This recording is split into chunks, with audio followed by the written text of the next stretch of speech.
This episode is about finding your lane, starting small, and understanding that you never know who or what your actions might influence. Hello! Welcome to Earth Care Mini. I'm your host, Sarah Christie, and I'm on a mission to make climate change an approachable and not so overwhelming conversation for everyone. Now, normally, this is the podcast where we meet climate experts, heroes, activists, entrepreneurs, and get their take on how we can help save the planet. And that's still the case, but since we all need to be involved with climate action and the climate crisis is happening as we speak, I wanted to share some of the lessons that I've learned, I'm unlearning, and I'm still learning with respect to this planet and the people on it. The lessons are big, but the episodes are mini. Consider them 2 bite brownie-sized episodes for the planet. There are so many ways an individual can take climate action, an endless supply of options to choose from. In fact, for this episode, I Googled individual climate action. You can try as well if you want. There's an article that says 16 ways to take climate action, 10 simple ways to act on climate, 5 things individuals can do to fight climate change. Here's what also comes up though. Do individual actions really count in the fight against climate change?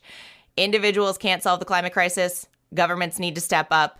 The conflict between individual and collective climate action. The 2 sides of this conversation are complete opposites and can leave you feeling quite defeated. I recently shared a super quick video on social media reminding you, me, anyone who watches it, to remove that little tiny produce sticker from the produce before you compost the peel. There was a wave of reaction from people saying why.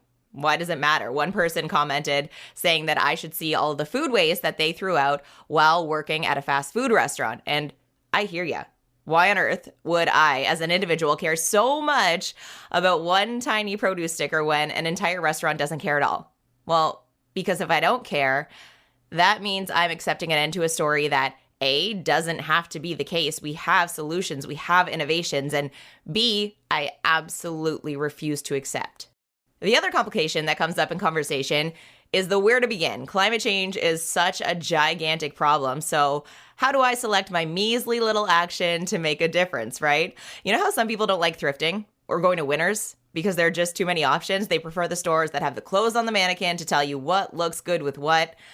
I fear that that becomes the case with individual action. The store is too big. There are too many options. Someone just tell me what to do. And yes, listen, I totally agree. Real change does need to come from government, people in power positions that can make significant change, but we can't just write off the power of individual action.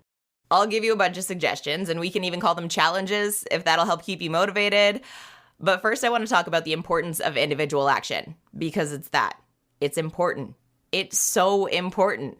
Every movement started with an individual, right? And the thing about climate action is technically, yes, composting at home is individual, but it's actually part of a group of millions of people around the world who are also taking action to protect each other and this planet. Just because you aren't all at the same party, composting together, doesn't mean you're not working towards the same goal together. Trash Cullen was a previous guest on Earth Care who blew up on TikTok by making videos of himself doing beach cleanups every day. So in the interview, he was talking about how spending an hour a day picking up trash on the beach might not be the be-all end-all solution, but it certainly helps calm his eco-anxiety and makes him feel like he's at least trying.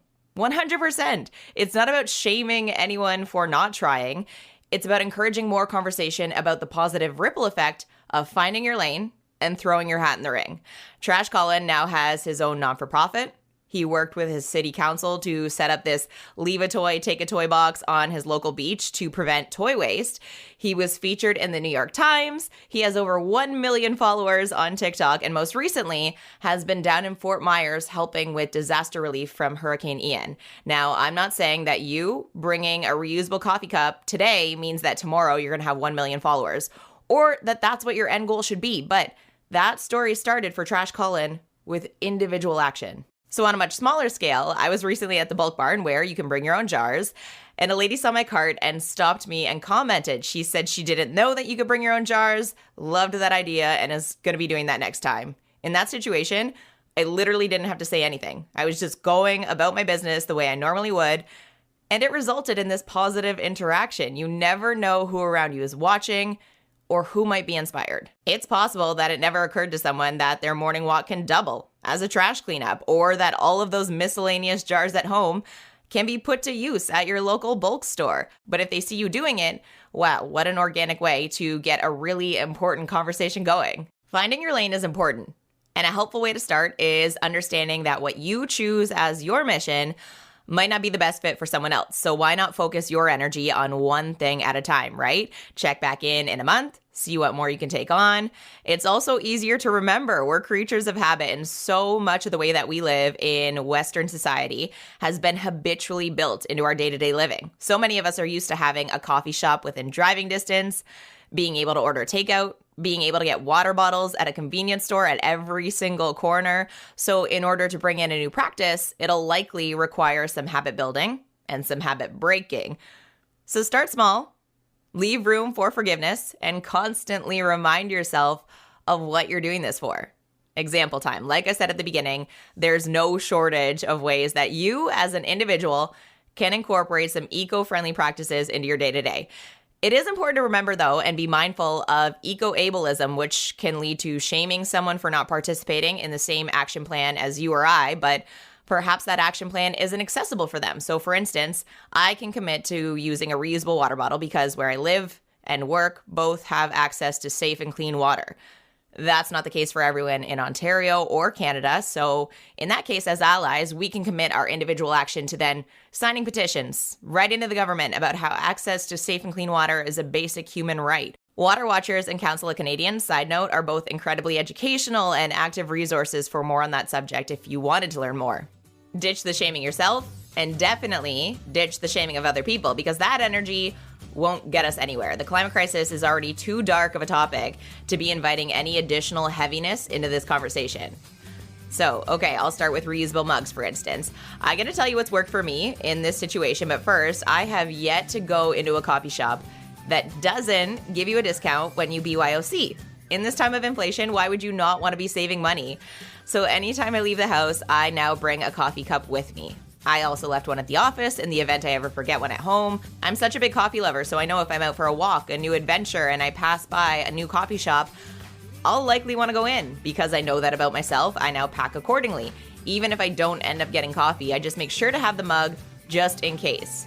So I have a regular coffee thermos for whenever I'm driving or at work, but the game changer has been this mini collapsible mug. It's the size of a medium-ish beverage, I guess, but can collapse down into a saucer that fits into your purse when you aren't using it. So whenever I'm traveling, this is what I bring because it fits in any bag and then doesn't add a ton of weight. Another one that'll save you money. Commit to making your lunch and packing it in reusable containers versus buying new. Last month, for the first time ever, I wrote down everything I spent. Now, I do always pack a lunch, but sometimes with my coffee, I get a little treat to go with it. And wow, even that adds up so fast. I can't imagine how fast a full meal would creep up there. So not only will your credit card thank you, you'll be reducing food packaging waste, which is almost never recyclable because of that weird wax film that's on it. Also, most restaurants don't have compost systems. Now, I'm a big food prepper. I normally spend a couple hours on Sunday to prep for the week, which assists with packing my lunch, but also results in less food waste because I can make sure I see it, my food is prepped, I take it, I eat it, versus, that situation where you have the ingredients, but you don't have time to actually turn those ingredients into a meal, so you order takeout and then just watch your food go bad in the fridge. Now I realize that Sunday prep isn't a possible thing for everyone, but maybe you can commit to spending 15 minutes the night before or waking up 15 minutes earlier to make sure that lunch is packed. If not, here's another option. Do a closet audit before your next shopping spree. This means making sure you know about the clothes you already have so you don't accidentally buy something similar. And please, if you're this person, take note of how many items in your closet still have the price tags on them. Real talk, if you're buying clothes before you've even worn the items that you bought during your last shopping spree, you might be able to take a little breather on the shopping sprees. Now, I did mention this in a previous episode, but play around with your clothes and have fun. See what you can pair together to make new fun outfits. You don't actually have to go shopping. Maybe you just have to wear that sweater with a different pair of pants, and there you go. You have a new outfit. Okay, I'm literally just going to read off a bunch here. Commit to spending 20 minutes a week reading about climate news. How much time do we spend on our phones, right? 20 minutes to know what's happening around the world, but also directly to us because that is climate change. Find an environmentally conscious organization and sign up for their newsletter. Sign their petitions that they might send your way. Follow a new climate communicator or climate-related organization on social media so you're supporting their work, but also engaging in important conversations. Choose to support a local business. Choose to eat plant-based. It takes less water and energy to create a plant-based meal. So even if you can commit to replacing one meal a week, meatless Mondays, maybe only breakfast or lunch, every little bit helps. I can also talk about food for days. So please, if you ever want food recipe recommendations, don't hesitate to reach out. If you're within walking distance of an errand that you need to run and are able to walk or bike, do that instead of driving. If you can and you actually like the company of your coworkers, try carpooling. Next concert you go to, check the venue's website to see if you can bring a reusable water bottle and then do that. Compost your cat litter. Try composting in general. Make dog and cat toys out of socks that might have holes in them and you're going to throw them out anyway. If you can wait to throw out your plastic water bottle or take-home containers until you're home and can properly recycle it versus at this establishment that probably only has garbage, keep it with you. Recycle it at home. Check out if your city has reusable takeout container programs. And if you see a petition being shared for bigger picture items like clean water, like ending the fossil fuel industry, like stronger climate action from a government level, take 5 minutes to read and sign that petition. When you're stuck in traffic, surrounded by cars, all burning fossil fuels, and then you look beside you at the sea of coffee cups and water bottles and cigarette butts on the road, it is so easy to think, what is this all for? Is anything I'm doing worth it or really making a difference? But what is the harm in trying? I read an article today actually called Storytellers for Sustainability Needed. It was in Forbes and it said, all of us, the IPCC reveals, could rapidly reduce the planet's greenhouse gas emissions by 5% simply by making lifestyle changes. You've probably heard you never regret a workout, right? Well, I've never regretted bringing my compost home with me to make sure it went in the right bin. I've never regretted bringing my own coffee mug to a coffee shop. There are so many worse things we could collectively be putting out into the universe. Why not try to put out some hope? This week, I challenge you to commit to one climate action, whichever one feels doable for you in this moment in time, whether that's reading about climate news for 20 minutes or ditching the single-use coffee cups and then stick with that action for a month. Check back in a month. You can even message me and tell me about your action and I'll help keep you motivated. There's a really great and free app to help with all of this. It's called Ailuna. Ailuna. It has a DARE system that sends you messages to keep you energized about whichever climate action DARE you signed up for. So why do individual actions matter? Because the climate crisis is happening to each and every single person. Because you never know what that action might evolve into. Because it keeps the climate crisis at the front of our minds so we can sign petitions, so we vote with the environment in mind and can help change government and big corporation policy. Because you never know who it might influence. Maybe that coffee shop didn't realize how many customers wanted to bring a reusable mug. And after they noticed it, they set up a stamp system that eventually gets you a free coffee. Because it makes you feel like you're at least trying. And as humans, we crave community and satisfaction and feeling like we're a part of something. And truly, I can't stress this enough. There's no harm in at least trying. Thank you so much for checking out Earth Care and letting this podcast be a part of your day. Don't forget to hit follow or subscribe, whatever that button is on the device that you're listening to this episode on, and then you'll know when new episodes are out. And if you have time, hey, leave a review. I would love to know what's on your mind, what's been clicking with you, what topics we should cover next. And as I'm behind the scenes gathering the next round of interviews, those reviews are a big help with that. So I really do appreciate that. We can also connect online at Earth Care Show on Instagram and TikTok and earthcareshow.com for more information. I'll talk to you later.